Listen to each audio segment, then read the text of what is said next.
One way to control which pixels in an image will be transparent or opaque is to use the contents of another clip as a reference. The Track Matte Key effect can use an alpha channel or the luminance of pixels in one clip to set the level of opacity for pixels in another clip. Let's see how this works. I'm using the Effects workspace. I'm working on an opening title sequence, and in the timeline you can see my sequence is set up for compositing, with clips trimmed and stacked neatly on top of each other. Starting top down in the first stack, I've got a title on V5. This title is not needed for the Track Matte Key I'm about to create, but I want to design and adjust the effects settings around the title placement, so I've locked that track. Below this is a group of clips stacked on video tracks 3, 2, and 1, and I'll use these 3 clips to create a Track Matte Key effect. So let's examine each of these clips.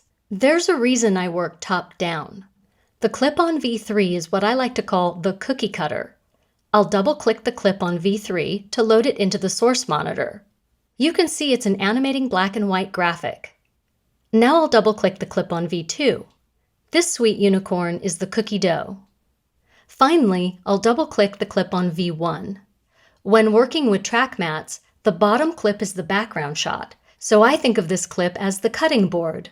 From the Effects panel, under Video Effects Keying, I'll drag the Track Matte key, and I'll drop it onto the cookie dough clip, the clip on V2. With the clip on V2 selected, I'll go to the Effect Controls panel and set up the matte. The cookie dough clip on V2 is affected by the cookie cutter on V3. So from the Matte drop-down menu, I'll choose Video 3. Since that's the cookie cutter clip, I want to apply to the cookie dough. Because this clip is an opaque black and white graphic, I'll choose to composite using Matte Luma. If I was using a title or a graphic with an alpha channel as the cookie cutter, then I'd choose alpha. But in this case, Luma will make the white pixels transparent. The white areas from the clip on V3 reveal the clip on V2, so now we see the cookie. The black areas from the clip on V3 reveal the clip on V1, so the clip on V1 becomes the background for this new composite image. In my analogy, I've taken away the excess dough from around the cookie and can now see the cutting board. Let's reposition this track matte. I'll position the playhead so I can see the title fading on. I'll make sure the clip on V3 is selected. In the Effect Controls panel, I'll select the word Motion.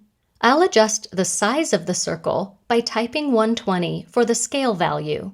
In the Program Monitor, I'll drag to reposition the track matte so it circles her face, making sure the entire circle stays within the video frame.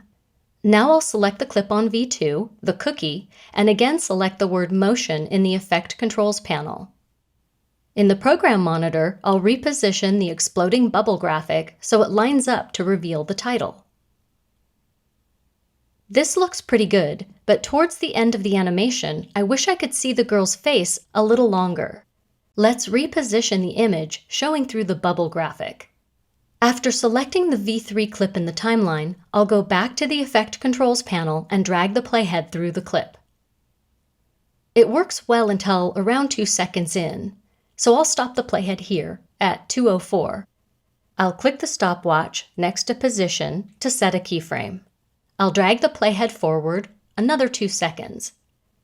I'll select the word Motion, then reposition the bubble, also known as the cookie cutter, in the Program Monitor. When I let go, a second keyframe will be created and the track matte will animate when I play the sequence.